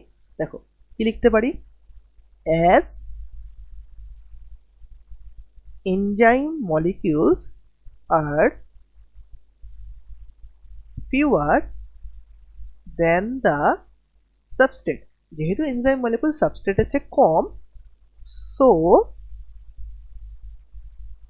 after saturation of the molecule, after saturation, এরকম করে লিখে, after saturation there is, saturation মানে এনজাইম সাবস্ট্রেট রিঅ্যাকশনের কথা বলছি, হ্যাঁ, there is no free enzyme molecule, there is no free enzyme molecule to bind with additional substrate, এখানে কোনো free enzyme molecule কিন্তু পাওয়া যায় না। তো এইটা কিন্তু তার কারণটা, এটা কিন্তু খুব ইম্পর্টেন্ট, তোমরা এটা কিন্তু অবশ্যই মনে রাখবে। ওকে, তো নেক্সট আমরা দেখব কেএম, কনসেপ্ট অফ কেএম জিনিসটা কি। কেএম হচ্ছে Michaelis maintain equation, sorry Michaelis maintain constant, Michaelis constant KM. এই জিনিসটা কি আমরা একটু ভালো করে জেনে নিই। দেখো কেএম হচ্ছে, দেখো এখানে ভিম্যাক্স আছে, তো তাহলে ভিম্যাক্স বাই 2 ধরলাম এতটা, আমি এক্স্যাক্টলি করিনি হয়তো, তো ধরা যাক ভিম্যাক্স বাই 2 এতটা। এই ভিম্যাক্স বাই 2 অ্যাচিভ করতে আমাদের যতটা সাবস্ট্রেট কনসেন্ট্রেশন লাগবে সেটাই হচ্ছে কেএম। তাহলে কতটা লাগছে আমরা যে গ্রাফের অবশ্যই জানি, গ্রাফ কীভাবে করতে হয়, এতটা। তাহলে এই সাবস্ট্রেট কনসেন্ট্রেশনে এই ভিম্যাক্স বাই 2 অ্যাচিভ করছে, তাই তো, তাহলে এইটাই হচ্ছে কি কেএম। তাহলে কেএম এর আমরা ডেফিনেশন বা সংজ্ঞা কি বলতে পারি, KM is the substrate concentration at which V max by 2 অর্থাৎ half maximum velocity is achieved. তাহলে কি বলতে পারি, কেএম কি একটা substrate concentration at which half maximum velocity মানে কি ভিম্যাক্স বাই 2 ইজ অ্যাচিভ। তো বোঝা যাচ্ছে আশা করি এটা কেএম জিনিসটা কি, substrate concentration at which V max by 2 is achieved. তো এইবার আমরা দেখব কেএম থেকে আমাদের কিভাবে কোশ্চেন আসতে পারে। দেখো ধরো যদি কোনো রিয়াকশনের কেএম যদি হাই হয়, কেএম যদি হাই হয়, অর্থাৎ কেএমটা যদি হাই হয়, মাইকেলিস মেন্টেন এটা যদি হাই হয়, তবে তার অ্যাফিনিটি কি হবে, অ্যাফিনিটি। কেএম হাই কথাটা মানে কি আগে আমি বলে দিই। তো কেএম হাই কথাটা মানে আমরা কি বুঝবো, অর্থাৎ কেএম হাই তার মানে কি substrate concentration at which V max by 2 is achieved, এটাকে আমরা কেএম বলি। তাহলে কেএম হাই মানে কি, মানে বেশি বেশি সাবস্ট্রেট লাগছে এই ভিম্যাক্স বাই 2 অ্যাচিভ করতে, বেশি বেশি হয়তো এতটা লাগছে, বেশি বেশি সাবস্ট্রেট লাগছে ভিম্যাক্স বাই 2 অ্যাচিভ করতে। তাহলে সেক্ষেত্রে তার এনজাইমের অ্যাফিনিটি কি হবে, অ্যাফিনিটি লো হবে, কম হবে, কারণ বেশি সাবস্ট্রেট লাগছে, তাহলে কারণ অ্যাফিনিটি তাহলে লো হবে। তাহলে কেএম হাই হলে অ্যাফিনিটি কি হচ্ছে, লো। তাহলে কেএম এর সাথে এনজাইমের অ্যাফিনিটি ইনভার্সলি প্রপোর্শনাল। তো এটা অবশ্যই মনে রাখো, কেএম বাড়লে অ্যাফিনিটি কমবে, কেএম কমলে অ্যাফিনিটি বাড়বে। তো কেএম এর সাথে অ্যাফিনিটি ইনভার্সলি প্রপোর্শনাল। তো এইভাবে কিন্তু আমাদের কোশ্চেন আসতে পারে। ওকে, নেক্সট আমরা মাইকেলিস মেন্টেন ইকুয়েশনটা একটু দেখে নিই। এমএম ইকুয়েশন, যেটাও কিন্তু স্যাচুরেশন কাইনেটিক্স, উপরে যেটা দেখলাম ওটা কিন্তু ফলো করবে স্যাচুরেশন কাইনেটিক্স। তাহলে এটা কি করে, ফলো স্যাচুরেশন কাইনেটিক্স।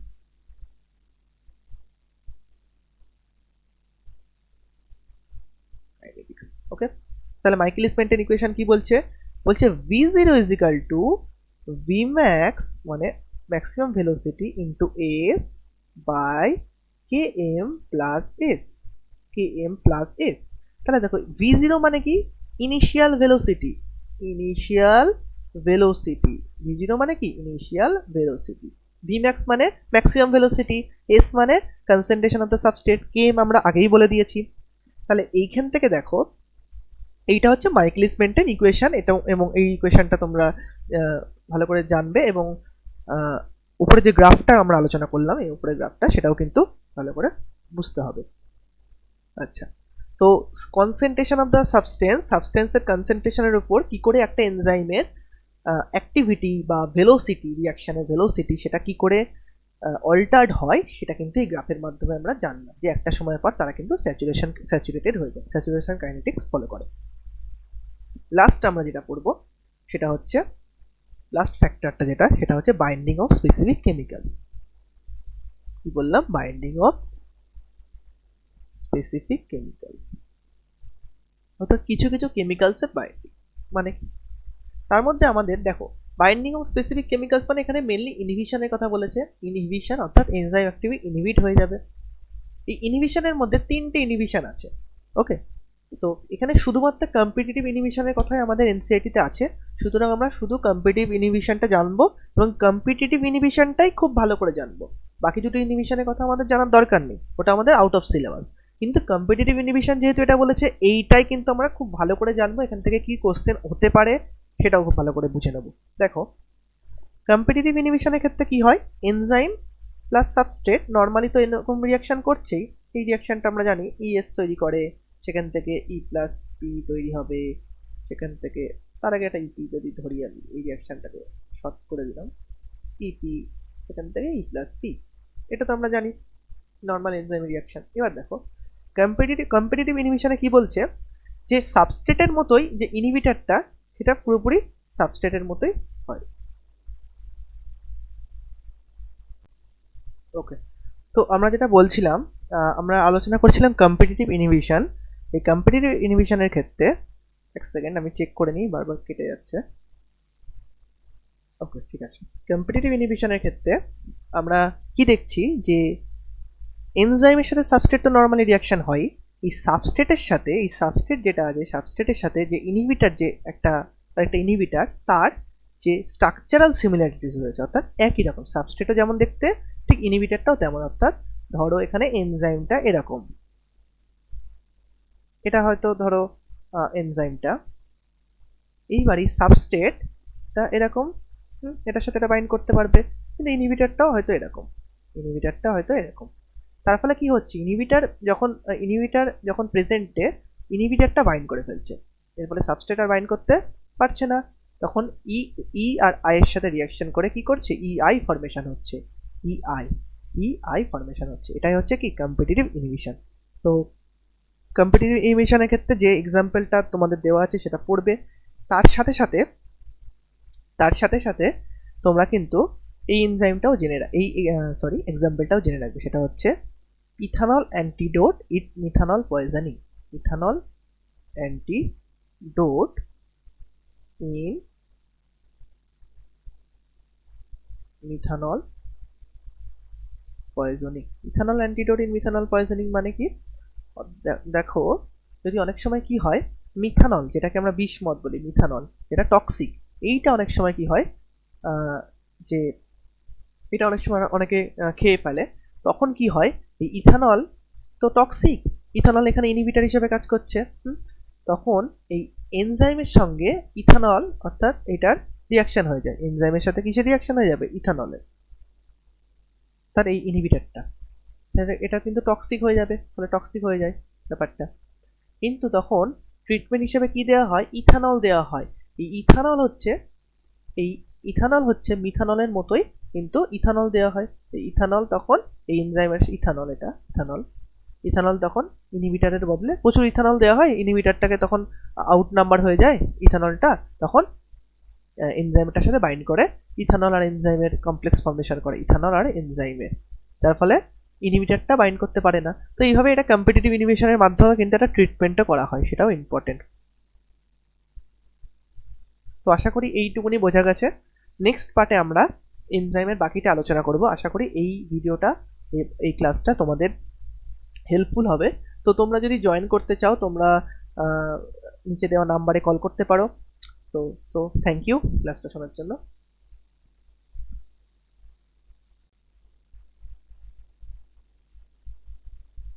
নেক্সট আমরা ডিসকাস করব এনজাইমের ক্লাসিফিকেশন বা যেটাকে আমরা বলতে পারি নোমেনক্লেচার, ক্লাসিফিকেশন এবং নোমেনক্লেচার।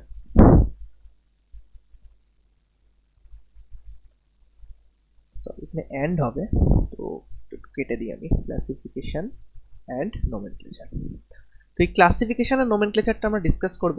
তো দেখো, তো এখানে আমরা একটা তোমাদের মনে রাখার জন্য এনজাইমের যে সমস্ত ক্লাসগুলো আছে, ক্লাস 1 ক্লাস 2, তো আমরা একটা শর্ট ফর্ম ইউজ করব, সেটা হচ্ছে OTHLIL, অথলি। ওকে, তো ফার্স্টে হচ্ছে ও দিয়ে দেখি কি, ও দিয়ে হচ্ছে অক্সিডো রিডাকটেজ অর্থাৎ অক্সিডো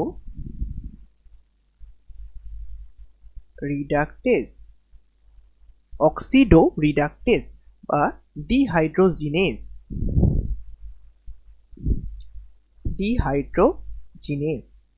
অক্সিডো রিডাকটেজ বা ডিহাইড্রোজিনেজ। তো অক্সিডো রিডাকটেজ কাকে বলে? যেটা অক্সিডেশনও করবে এবং রিডাকশনও করবে। যেমন কি এখানে এসটা দেখো, এখানে ধরো এসটা রিডিউসড আছে প্লাস এস ধরো এখানে অক্সিডাইজড।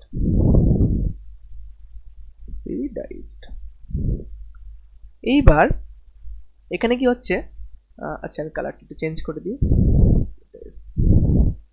এখানে কি হবে, এসটা এখন কি হবে, অক্সিডাইজড হয়ে যাবে সবুজ কালারের এসটা, আর হলুদ যে এসটা সেটা কি হচ্ছে, রিডিউসড হয়ে গেছে।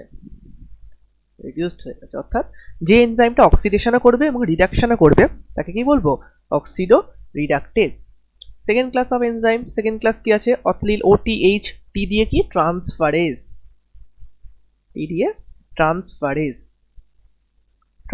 কাকে বলে? দেখো ট্রান্সফারেজ এনজাইমগুলো কি করবে, ধরো এটা সাবস্ট্রেট, এটা একটা গ্রুপ, জি মানে হচ্ছে একটা গ্রুপ লেগে আছে, এই গ্রুপটা অবশ্যই আদার দেন দ্য হাইড্রোজেন, মানে হাইড্রোজেন ছাড়া যে কোনো গ্রুপ, আদার দেন হাইড্রোজেন। ওকে, তাহলে SG লেগে আছে, এর সাথে আরেকটা S দিয়ে কি হয়ে যাবে, এখানে SS প্লাস G।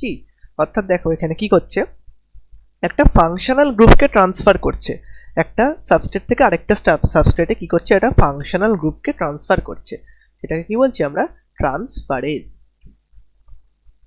নেক্সট এনজাইমের 3 নম্বর যে ক্লাস সেটা আমরা দেখে নিই, সেটা হচ্ছে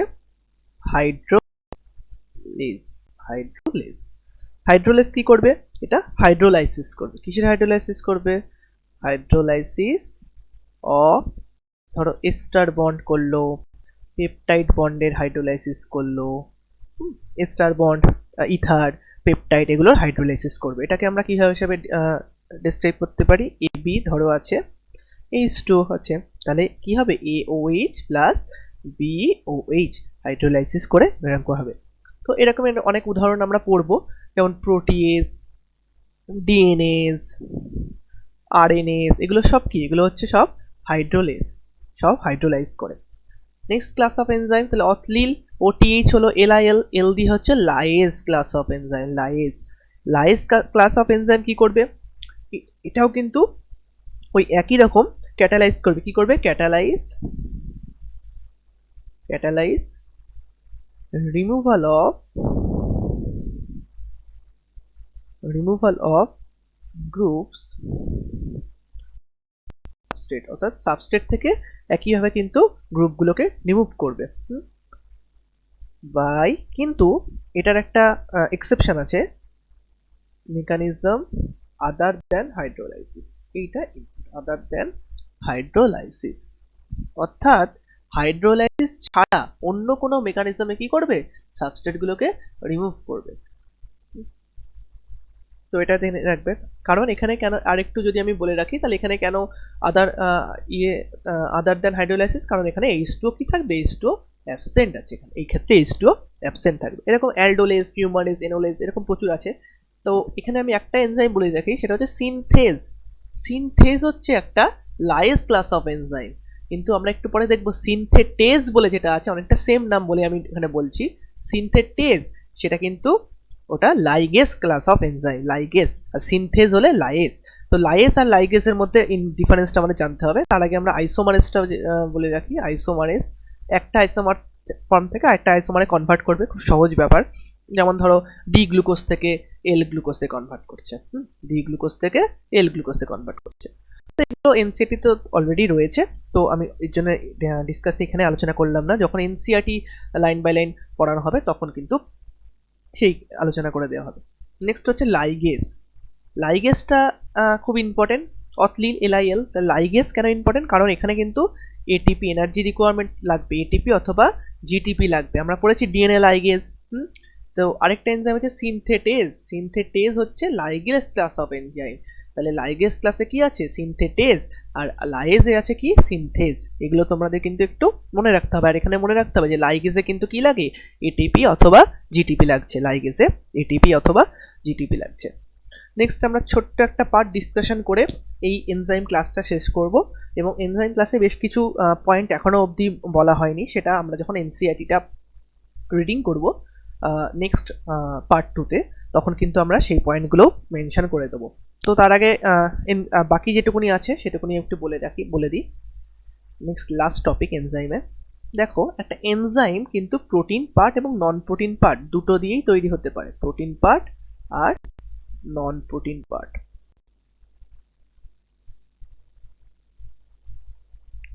দেখো প্রোটিন পার্টের মধ্যে প্রোটিন পার্টটাকে আমরা কি বলবো, অ্যাপোএনজাইম। প্রোটিন পার্টটাকে কি বলি, অ্যাপোএনজাইম। এই প্রোটিন পার্টটাই কিন্তু ক্যাটালাইটিক পার্ট, ক্যাটালাইসিস করবে। তাহলে ক্যাটালাইটিক পার্ট কোন পার্টটা, প্রোটিন পার্ট। আর প্রোটিন পার্ট আর নন প্রোটিন পার্ট এই দুটোকে একসাথে আমরা কি বলি, এই দুটোকে একসাথে বলি হলোএনজাইম। হলোএনজাইম, হলোএনজাইম। প্রোটিন পার্ট এবং নন প্রোটিন পার্টটাকে একসাথে কি বলি, হলোএনজাইম। আর নন প্রোটিন পার্টটাকে কি বলি, কোফ্যাক্টর। তাহলে প্রোটিন পার্টটাকে কি বললাম, অ্যাপোএনজাইম, নন প্রোটিন পার্টটাকে কোফ্যাক্টর। এই কোফ্যাক্টরের কাজ কি, প্রোটিনটাকে ক্যাটালিটিক্যালি অ্যাক্টিভ করবে। তাহলে মেক প্রোটিন ক্যাটালাইটিক্যালি অ্যাক্টিভ, ক্যাটালাইটিক্যালি প্রোটিনটাকে কি করবে, অ্যাক্টিভ করবে। যদি কোনো কারণে কোফ্যাক্টর অ্যাবসেন্স থাকে তবে কিন্তু প্রোটিনটার ক্যাটালাইটিক অ্যাক্টিভিটিটা কিন্তু লস হয়ে যাবে। তো এটা ভালো করে মনে রাখবে। এবার দেখো কোফ্যাক্টরটা যদি যেটা অর্গানিক কোনো একটা কম্পাউন্ড, যেটা অর্গানিক কম্পাউন্ড হয়, এবং কোফ্যাক্টরটা যদি ইনঅর্গানিক কম্পাউন্ড হয় তখন তার আবার আলাদা আলাদা নাম আছে। তাহলে যদি কোফ্যাক্টরটা অর্গানিক কোনো কিছু কম্পাউন্ড হয়, তখন যদি কোফ্যাক্টরটা অর্গানিক এবং লুজলি বাউন্ড হয়, ধরো কোফ্যাক্টরটা অর্গানিক এবং লুজলি বাউন্ড, তখন তার নাম হবে প্রস্থেটিক গ্রুপ, প্রস্থেটিক গ্রুপ। ওকে। আবার ধরো কোফ্যাক্টরটা অর্গানিক এবং ট্রানজিয়েন্টলি বাউন্ড, অর্থাৎ ট্রানজিয়েন্টলি, কিন্তু টাইটলি না। ওকে, ট্রানজিয়েন্টলি বাউন্ড, তখন তাকে কি বলবো, তখন তাকে আমরা বলবো, সরি লুজলি বাউন্ড অলরেডি বলে দিয়েছি, সরি এটা রিমুভ করতে হবে, এক সেকেন্ড।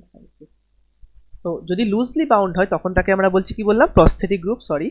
আর যদি এটা ট্রানজিয়েন্টলি না টাইটলি, এটা কাজ করছে না কেন, ওকে কাজ করছে না, তো টাইটলি বাউন্ড যদি হয় তখন তাকে আমরা কি বলবো, তখন তাকে আমরা বলবো prosthetic group, prosthetic group. Inorganic ধরো যদি ইনঅর্গানিক হয়, তার মধ্যে ধরো মেটাল আয়ন আছে, মেটাল আয়ন, তখন তাকে বলো কোফ্যাক্টরি, কোফ্যাক্টর। তো আমি রিভিশন করে দিচ্ছি, এক সেকেন্ড। ওকে দেখো প্রথম থেকে আমি বলে দিচ্ছি, এনজাইমটা প্রোটিন এবং নন প্রোটিন দুটো পার্ট নিয়েই তৈরি, এটাকে বলে হলো এনজাইম একসাথে। প্রোটিন পার্টটাই মেনলি ক্যাটালাইটিক রোল প্লে করে, প্রোটিন পার্টটাকে আমরা কি বলি অ্যাপোএনজাইম, এবং নন প্রোটিন পার্টটাকে কি বলি কোফ্যাক্টর। এই নন প্রোটিন পার্টটাই প্রোটিনটাকে ক্যাটালাইটিক্যালি অ্যাক্টিভ করবে। যদি কোফ্যাক্টরটা অ্যাবসেন্ট থাকে তবে কিন্তু প্রোটিনটা ক্যাটালাইটিক্যালি অ্যাক্টিভ হবে না, ইনঅ্যাক্টিভেটেড হয়ে যাবে। এইবার এই কোফ্যাক্টরটা হতে পারে অর্গানিক, হতে পারে ইনঅর্গানিক। অর্গানিক কম্পাউন্ডটা যদি লুজলি বাউন্ড থাকে তখন তাকে আমরা কি বলবো, প্রস্থেটিক গ্রুপ। এবং অর্গানিক কম্পাউন্ডটা যদি টাইটলি বাউন্ড থাকে, সরি এই জায়গাটা গন্ডগোল করেছি, সেকেন্ড এটা একটু কারেকশন করে নাও।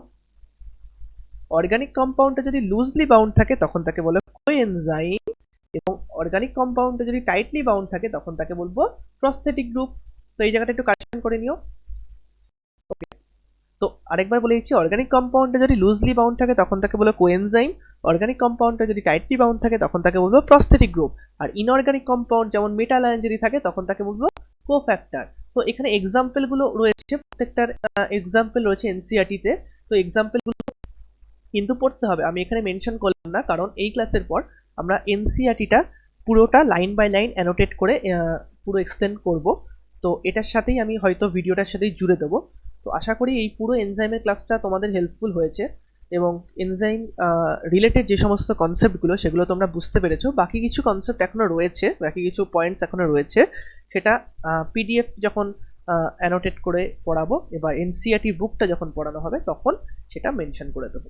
তো আশা করি এই ক্লাসটা হেল্পফুল হবে। যদি তোমরা জয়েন করতে চাও তবে তোমরা এই নাম্বারে কল করতে পারো। আমি নাম্বারটা এখানে লিখে দিচ্ছি, 9563129793। এই নাম্বারে তোমরা কল করতে পারো। এটা কল্যাণী নদিয়া অফলাইন ব্যাচ, অবশ্যই অফলাইন। এটা মেনলি কিন্তু যারা 12 দিচ্ছ অথবা 12 ড্রপ আউট 1 ইয়ারের কোর্স, এবং এখানে কিন্তু বায়োলজির ক্ষেত্রে অনেক ফ্যাকাল্টিস রয়েছে, যারা একজন নয় অনেক ফ্যাকাল্টিস রয়েছে যারা কিন্তু এই নিটের ওপর অনেক নিটটা তোমাদের বায়োলজিটা পড়াবেন। এবং আরও যদি জানতে চাও তোমরা কল করতে পারো। এছাড়াও ফিজিক্স কেমিস্ট্রি বাকি দুটো সাবজেক্ট সেটার কিন্তু অ্যাসিস্ট্যান্ট রয়েছে, ফিজিক্স কেমিস্ট্রিও স্যারও রয়েছে। তো তোমরা যদি চাও তোমরা যোগাযোগ করতে পারো। তো থ্যাংক ইউ।